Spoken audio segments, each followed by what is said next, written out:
Olá pessoal, tudo bem com vocês? Como vocês estão? Hoje iniciamos um novo tópico na nossa disciplina de Cálculo Diferencial Integral 1, que chamamos de funções. Tá? É um assunto de extrema importância, porque quando formos estudar limites, derivadas e integrais, nada mais nada menos estamos utilizando aspectos das funções para aplicações nessas áreas. Tá? Bem, o conceito de função ele é um dos mais importantes da matemática e ocupa lugar de destaque em vários dos seus campos, bem como em outras áreas do conhecimento. É muito comum e conveniente expressar fenômenos físicos, biológicos, sociais por meio de funções. Tá? Os babilônicos, por volta do ano 2000 a.C., o que nos traz relatos da história da matemática, já utilizavam a ideia de função quando faziam tabelas colocando alguns números na primeira coluna e fazendo o produto desses números por um valor constante na segunda coluna. Tá? Existem vários registros que vocês podem estar buscando na internet em fontes confiáveis dentro da história da matemática, em que há registros de tábuas com escritas cuneiforme e ali nós já conseguimos verificar esses registros remetendo a ideias, noções com as funções. Tá? Então, na aula de hoje, eu farei uma breve introdução do assunto funções. Então, venha comigo. O conceito de função ele é um dos mais importantes da matemática. Tá? Esse conceito sofreu uma grande evolução ao longo dos séculos, sendo que a introdução do método analítico que conhecemos hoje, tá? Ele só veio a ser dado no século XVI e século XVII, né? O que veio a revolucionar o campo científico na área da matemática. Tá? Desde o tempo dos gregos até a Idade Moderna, a teoria dominante era a geometria euclidiana, tá? Estabelecida por Euclides de Alexandria, tá? Que tinha como elementos base o ponto, a reta e o plano. Tá? São noções intuitivas, noções elementares de uma geometria que ainda é estudada na educação básica, no ensino superior e em cursos de pós-graduação, como as geometrias não euclidianas, geometrias euclidianas, a própria geometria infinitesimal e outros campos voltados à geometria, mas que teve como base a geometria euclidiana. Tá? Bem, vai ser a partir desta época do século XVI que uma nova teoria, chamada de o cálculo infinitesimal, vai surgir e que se acaba por revelar capital no desenvolvimento da matemática contemporânea. Tá? A noção de função vai ser um dos fundamentos desse cálculo infinitesimal. Tá? Bem, a origem da noção de função ela confunde-se assim com os primórdios do cálculo infinitesimal. Tá?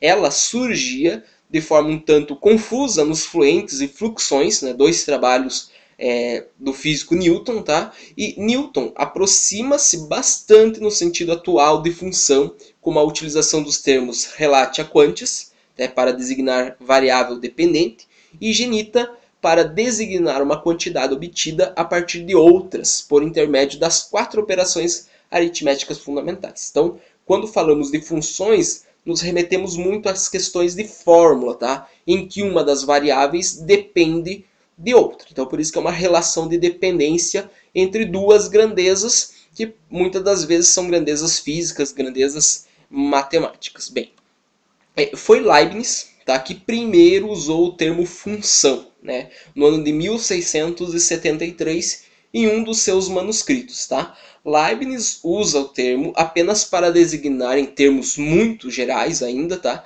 a dependência de uma curva de quantidades geométricas, como as subtangentes e subnormais, tá? Que vocês vão ver com mais detalhes em disciplinas como física, tá? Geometria analítica. Introduziu igualmente a terminologia de constante, variável e parâmetro. Tá? 3 termos ligados estritamente para a nossa disciplina de cálculo, porque quando falamos de constante, variável, parâmetro, estamos estabelecendo um critério nas funções. Tá?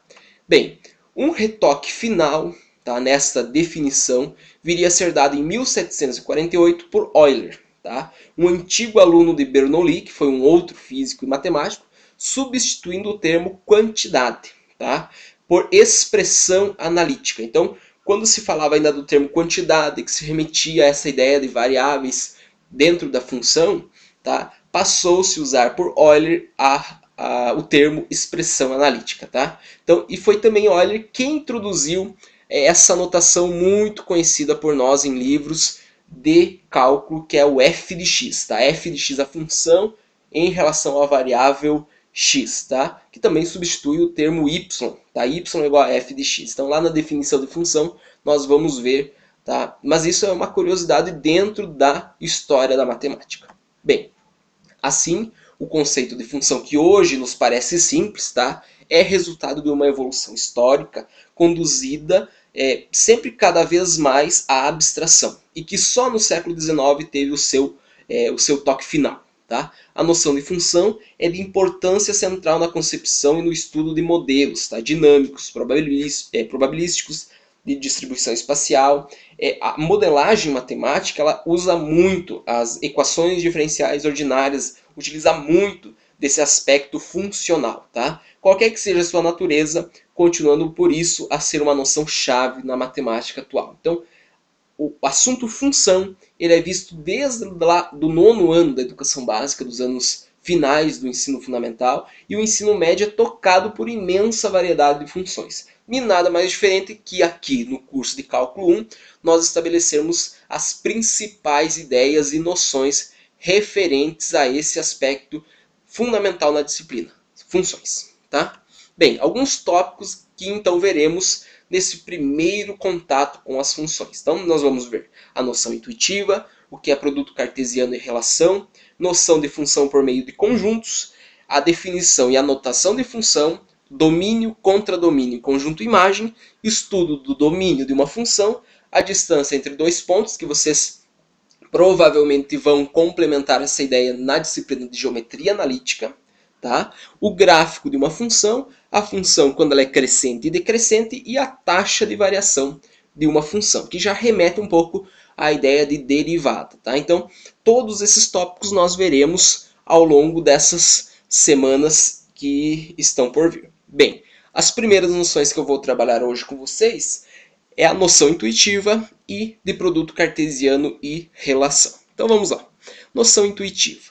No gráfico a seguir, está representada a produção de autoveículos no Brasil nos 6 primeiros anos de 2009. Então, a Associação Nacional dos Fabricantes de Veículos Automotores fez um levantamento estatístico e nós conseguimos ver um gráfico, tá, que faz análise dos meses, tá, e esses meses eles atribuem uma quantidade de veículos produzidos. Então, nós podemos fazer a seguinte análise a partir desse gráfico. Tá? Por meio desse gráfico, podemos obter várias informações. A primeira delas, o mês que houve a maior produção de autoveículos. Nesse caso, é o mês de março. Tá? O mês de março é o mês de junho, tá? Comparando com o mês de junho é o que apresenta a maior produção de veículos. Tá? Bem, a média de produção durante 6 meses, basta fazer a soma referente a cada mês, tá, do número de veículos e dividir por 6, que daí nós teríamos a média. Tá? E onde houve crescimento e decrescimento na produção de autoveículos. Nesse caso, nós podemos observar que de janeiro a março houve crescimento, de março a abril houve uma queda na produção e de abril a junho houve um novo crescimento. Então, são algumas análises que nós podemos fazer a partir desse gráfico que relaciona mês e produção de veículos. Ou seja, a produção de veículos está em função do mês que vai ser analisado. Tá? Note, então, fazendo essa síntese, note que a produção depende do mês que está sendo analisado. Tá? Ou seja, a produção está em função do mês. Nessa relação, o mês é a variável que independe da produção. Tá? E a produção, então, no caso, é a variável dependente do mês. Tá? Um outro exemplo. No quadro está indicado o perímetro de um triângulo equilátero. Tá? Dentro da geometria euclidiana, um triângulo equilátero nada mais é que um triângulo que possui 3 lados congruentes, 3 lados com a mesma medida. Tá? Então, nós podemos ver que nesse quadro nós temos na primeira coluna, tá? Nessa coluna aqui da nossa esquerda, a medida do lado, em centímetros. Tá? Então, tem um triângulo com lado 2 centímetros, um outro triângulo com lado 3, um outro com lado 7,5 e um outro com medida x. Tá? E o perímetro nada mais é que o produto do lado por 3. 2 vezes 3, 6. 3 vezes 3, 9. 7,5 vezes 3, 22,5. E 3 vezes x, 3x. Então, note que o perímetro do triângulo ele depende da medida do lado, tá? Ou seja, está em função da medida do lado. Nessa relação, o perímetro é a variável que depende da medida que vai ser atribuído ao lado, que nesse caso é a variável independente. Nesse caso, o perímetro é 3 vezes a medida do lado. Então, podemos representar essa relação pela seguinte fórmula. P de x, que é o perímetro que está em função da medida x, é igual a 3x. Então, ao atribuir como lado a medida 1, faço P de 1, que é igual a 3 vezes 1, 3 centímetros. Se eu tenho um triângulo com lado 7,5, eu faço P de 7,5, que é 3 vezes 7,5. Estou substituindo esses valores no valor de x. Então, e obtendo as medidas para o perímetro. Bem, agora eu deixo para que vocês pratiquem. Nessa apresentação eu faço o seguinte, eu vou apresentando algumas ideias e deixo como sugestão alguns exercícios para que vocês vão resolvendo, tá? Mas não precisa ser agora, tá? Pode ser depois da apresentação, vocês retornam a esse vídeo e fazem as questões, tá? Então, para praticar, eu deixo que temos a seguinte situação. Encanamentos com vazamento e torneiras mal fechadas são responsáveis por um grande desperdício de água nas residências e nos estabelecimentos comerciais. Dependendo do vazamento ou da abertura da torneira, o desperdício pode chegar até 1.000 litros de água por mês. Tá? Então vamos supor o seguinte. Temos uma situação em que a quantidade de água desperdiçada por certa torneira, gotejando, pode ser obtida pela seguinte fórmula. Tá? Q de T é igual a 1,9 vezes o T. Tá? Q de T é a quantidade de água em litros e T é o tempo em horas. Tá? Então vocês vão construir no item A uma tabela indicando a quantidade de água desperdiçada por essa torneira a cada intervalo de 1 hora, tá? De 1 a 5 horas. Então vocês vão substituir o T, o tempo, por horas, tá? Em intervalos de 1 hora, de 1 a 5, tá? Letra B. Quantos litros de água aproximadamente essa torneira gotejando desperdiça em 12 horas, 1 dia e 1 mês, 12 horas em 1 dia e 1 mês, que equivale a 30 dias. Tá? Então, vocês têm 3 situações ali para descobrir a quantidade de litros desperdiçada. Tá? A primeira em 12 horas, a segunda em 1 dia e o último caso em 1 mês, que equivale a 30 dias. Tá? Item C. Supondo que essa torneira tenha desperdiçado 13,3 litros de água, quantas horas ela ficou gotejando? Então, vocês vão trabalhar com essas duas variáveis, quantidade de água em litros e tempo, e fazer esse estabelecimento da variável dependente com a variável independente e tratar do primeiro assunto, que é as funções. Tá? Já trabalha nessa questão. Bem, um outro item para vocês praticarem envolve o perímetro de um polígono, tá? Que é dado nada mais nada menos pela soma das medidas dos seus lados. Tá? Então observe o retângulo ao lado. Nós temos um retângulo cuja base é 2x menos 1 e a altura é x mais 3. Tá? Então, no item A, eu quero que vocês escrevam uma fórmula que represente o perímetro P de x, eu vou denotar por essa expressão, P de x, em função de x. Tá? No item B, vocês vão calcular o perímetro do retângulo em metros, quando o x vale 3, o x vale 41 e o x vale 12,2. Tá? E o item C, qual é o valor de x para que o perímetro do retângulo seja de 55 metros. Tá? Então, uma outra situação para que vocês pratiquem essa noção de função, que nada mais é que uma relação entre duas variáveis. Bem, antes de nós definirmos o que de fato é função, nós vamos utilizar conceitos vistos quando tratamos de conjuntos, tá? E estudar o produto cartesiano e a relação. Então vamos estabelecer primeiramente o que é um produto cartesiano. Então, considere dois conjuntos A e B, não vazios, denominamos produto cartesiano de A por B, e indicamos por essa notação aqui, não se lê A vezes B, tá? Se lê A cartesiano B, ou produto cartesiano de A com B.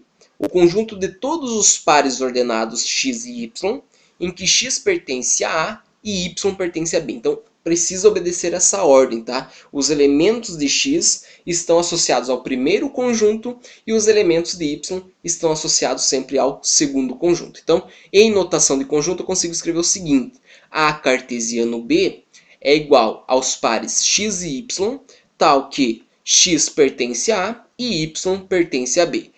E o número de elementos de A cartesiano B, vocês vão notar que quando nós fazemos o produto cartesiano, nós obtemos uma quantidade de pares ordenados, tá?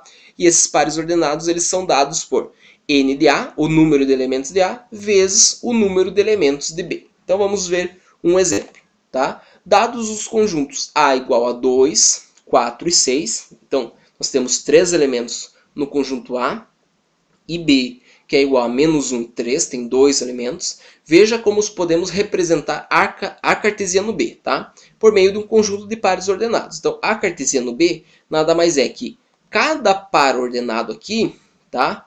Ele tem a seguinte propriedade: o primeiro elemento faz parte do conjunto A e o segundo elemento faz parte do conjunto B. Então, 2 e menos 1 é o primeiro par, 2 e 3 é o segundo par. Então, eu associei o 2 com todos os elementos de B. Agora vou associar o 4 com todos os elementos de B e em seguida o 6 com todos os elementos de B. Então, 2 e menos 1, 2 e 3, 4 e menos 1, 4 e 3, 6 e menos 1, 6 e 3. Tá? Então, note que os valores de x são os primeiros e os valores de y são os segundos. Tá? X são valores de A e y são valores de B.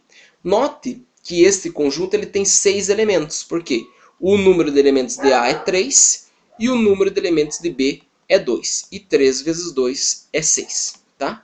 Vamos olhar uma segunda situação. Sendo A igual a menos 2, 3 e 5 e B igual a 1 e 4, verifique se A cartesiano B é igual a B cartesiano A.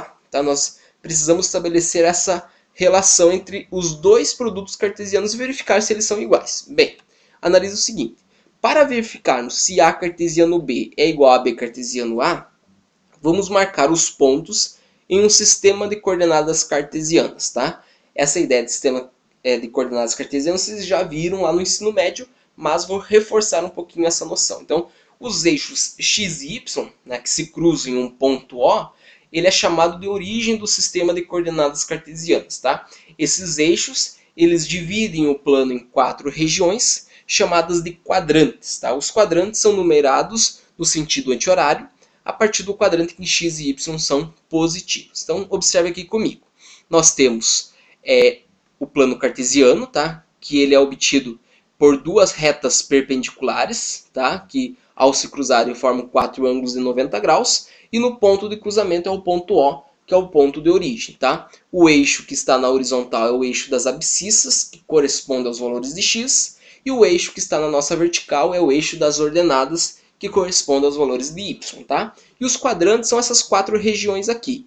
O primeiro quadrante é quando o sinal de x é positivo. Então, da origem, os valores que estão à direita são positivos e os que estão à esquerda são negativos. No eixo y, os que estão acima da origem são positivos e os que estão abaixo são negativos. Então, nessa parte aqui, nós temos o primeiro quadrante e a contabilização dos quadrantes é no sentido anti-horário. Então, primeiro, segundo, terceiro e quarto quadrante. O primeiro quadrante é sinal positivo e positivo. O segundo quadrante é negativo com positivo. O terceiro quadrante são coordenadas negativas. E o quarto quadrante são coordenadas positivas e negativas. Tá? E como fazemos então para localizar um ponto no plano cartesiano? Nós utilizamos um par ordenado de números reais, x e y, denominados coordenadas do ponto P. Tá? Então, seja o ponto P, x e y, o primeiro elemento é o x, que é a abscissa, e o segundo elemento é o y, que é a ordenada. Bem, então, em seu trabalho La Géométrie, o matemático e filósofo René Descartes apresentou a ideia de que um par de números pode determinar uma posição sobre uma superfície, o espaço. Tá? Nesse caso, um dos números determina a distância medida horizontalmente, tá? Que seria o x, e o outro a distância verticalmente, que seria o y. Tá? Bem, então vamos olhar a situação. Nós temos o conjunto A, menos 2, 3 e 5, e o conjunto B, 1 e 4. Então, o produto cartesiano nada mais é que a associação do primeiro elemento com o segundo elemento, e é da seguinte maneira. Então, o menos 2 eu vou associar com todos de B, o 3 com todos de B e o 5 com todos de B. Então, vai ficar menos 2 e 1, menos 2 e 4, 3 e 1, 3 e 4, 5 e 1, 5 e 4. Note que os valores da abscissa são sempre valores de A e os da ordenada são sempre valores de B. Tá? Como que eu utilizei para fazer a representação no plano cartesiano? Eu utilizei o software GeoGebra, tá? Mas vocês podem fazer a construção usando régua no próprio material, no caderno de vocês, traçando as duas retas que sejam perpendiculares e marcando a posição dos números ali no plano cartesiano. E daí faz a associação de cada par. Então, menos 2 e 1 está aqui, menos 2 e 1, menos 2 e 4, menos 2 e 4, 3 e 1, 3 e 1 está aqui, 3 e 4, 5 e 1, 5 e 4. Note que se você fazer a ligação por esses pontos, você obtém um retângulo, tá? Como que eu fiz para fazer aparecer esses pontos utilizando o software, tá? O software GeoGebra. Basta você digitar nessa barra de entrada, tá? Do GeoGebra as coordenadas. Então você abre parênteses, menos 2,1, fecha parênteses e clica Enter, tá? E o software já aparece o ponto na tela, tá? Bem, vamos agora verificar se A cartesiano B é igual a B cartesiano A. O que vai mudar? Os primeiros elementos de cada par ordenado agora vão fazer parte do conjunto B, porque é B cartesiano A. Então, os primeiros valores, as abscissas, são correspondentes aos elementos do conjunto B, e os segundos valores de cada par são correspondentes ao conjunto A. Então, o primeiro par ordenado, eu tenho 1 e menos 2, 1 e 3, 1 e 5. Então, eu associei o 1 com todos os elementos de A. Tá? E depois 4 e menos 2, 4 e 3, 4 e 5. Então, eu associei o 4 com todos os elementos de A. E agora, ao fazer o registro no plano cartesiano, eu obtenho essa figura. Tá? 1 e menos 2, está aqui o ponto. Tá? 1 e 3 está aqui o ponto. 1 e 5. 4 e menos 2, 4 e 3, 4 e 5. Note, então, que é diferente, tá? É diferente o registro lá no plano cartesiano e em notação de conjuntos, tá? Porque nós conseguimos observar que o primeiro elemento, na primeira situação, era do conjunto A e o segundo do conjunto B. O que, no produto cartesiano de B por A, inverte. Tá? Então, no plano cartesiano, a posição do retângulo, se nós fôssemos ligar esses pontos, nós formaríamos um retângulo, ele inverte a posição. Tá? Então, é diferente. Tá? Nem sempre A cartesiano B é igual a B cartesiano A. Tudo bem? Bem, eu deixo para que vocês pratiquem, tá? O seguinte exercício. Dados os conjuntos A, que é formado pelos elementos menos 1, 0 e 1, o conjunto B, menos 2, menos 1 e 0, e o conjunto C é formado pelos dois elementos, 2 e 3, tá? Represente por meio de sistemas de coordenadas os pares ordenados de A cartesiano B, A cartesiano C, C cartesiano B e B ao quadrado, que nada mais é que B cartesiano B. É o conjunto B operado com o próprio conjunto, tá? Então, façam esses 4 exercícios aqui referentes a essa situação, tá? De produto cartesiano. Bem, agora vamos estabelecer o que é uma relação. Dados os conjuntos A e B não vazios, nós denominamos de relação de A em B qualquer subconjunto de A cartesiano B. Ou seja, eu faço o produto cartesiano de A com B e obtenho um subconjunto. Um subconjunto ele é sempre menor do que esse conjunto A cartesiano B. Então, toda relação é um subconjunto de A cartesiano B, se e somente se essa relação estiver contida em A cartesiano B. Então, vamos olhar a seguinte situação. Vamos olhar o exemplo. Dados os conjuntos A igual a 1, 3 e 5, B igual a 2, 4, 6 e 7, e a relação de A cartesiano B definida por y igual a x mais 1. Tá? Os valores de y são obtidos somando 1 nos valores de x, sendo x os elementos do conjunto A e y os elementos do conjunto B. Vamos escrever os elementos da relação. Então, é só substituir nessa expressão, nessa fórmula aqui, os valores de x e obter, por consequência, os valores de y. Então, vamos lá. X é igual a 1, x igual a 3 e x igual a 5 são os valores do conjunto A. Então, eu tenho que y é igual a 1 mais 1. Eu troquei no lugar de x o 1, obtei 2. Então, o primeiro par é x, y, 1 e 2. O segundo par é 3 mais 1, 4. Então, 3 e 4. E o terceiro par ordenado é 5 mais 1, 6, 5 e 6. Então, portanto, essa relação é formada por 3 pares ordenados. 1 e 2, 3 e 4, 5 e 6. Veja a seguir como podemos representar essa relação por meio de 2 objetos matemáticos. O primeiro dele é o diagrama de flechas e o sistema de coordenadas que nós já vimos. Então, como fica em diagrama de flechas, tá? O conjunto A é formado pelos elementos 1, 3 e 5, e o conjunto B é formado pelos elementos 2, 4, 6 e 7. Então, 1 e 2, 3 e 4, 5 e 6 são os pares da relação obtida. Tá? E no sistema de coordenadas eu fiz a seguinte representação. Eu representei todos os pontos que seriam do produto cartesiano e demarquei aqui de vermelho os pares ordenados que fazem parte da relação. Então, 1 e 2, 3 e 4, 5 e 6. Exatamente os pares que estão aqui no diagrama de flechas. Tá? Então, observe que existem duas maneiras de fazermos essa representação. E note o seguinte, no sistema de coordenadas, se eu ligasse esses pontos vermelhos, eu teria uma reta. Tá? Nada mais, não seria diferente porque a fórmula é y igual a x mais 1, que é uma função do primeiro grau, que nós vamos ver logo na sequência nas próximas aulas. Tá? E o gráfico de uma função do primeiro grau é uma reta. Mas como eu estou tratando apenas de 3 elementos, 1, 3 e 5, os pares eles são assim distintos um do outro, uma posição ou outra. Eu não fiz a ligação, então são pontos isolados, mas se eu ligasse, tá, eu já estaria trabalhando no conjunto dos números reais, né? Eu obteria a reta. Tá? Bem, eu vou deixar para que vocês pratiquem a seguinte situação. Dados os conjuntos A, menos 2, menos 1, 0, 1 e 2, e B igual a menos 2, menos 1, 5, 6 e 7, e a relação xy, que é os pares xy, que pertence a cartesiano B, tal que eu tenho a seguinte fórmula. Y é igual a 2x mais 3. Y são os valores que eu vou obter em B, tá? A partir da substituição de x pelos elementos de A. Representa essa relação por meio de conjuntos de pares ordenados, que é o sistema de coordenadas, e B por diagramas de flechas. Tá?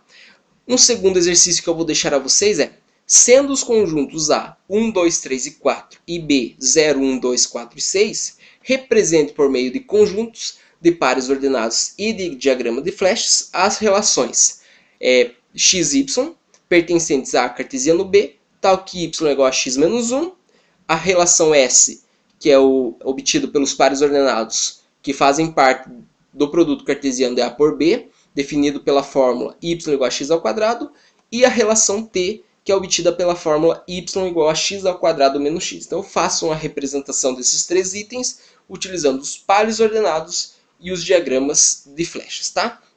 Espero que tenham entendido esses primeiros aspectos dessa disciplina que faz menção ao assunto de funções, e no próximo vídeo nós estaremos mencionando a ideia de definição de função, domínio, contradomínio, imagem, tá? E vamos estar continuando o assunto que fala sobre funções. Espero que esse vídeo possa contribuir um pouquinho para os estudos de vocês. Retornem a apresentação e façam os exercícios que eu proponho para que vocês pratiquem. Tá? Tudo bem? Um forte abraço e até mais!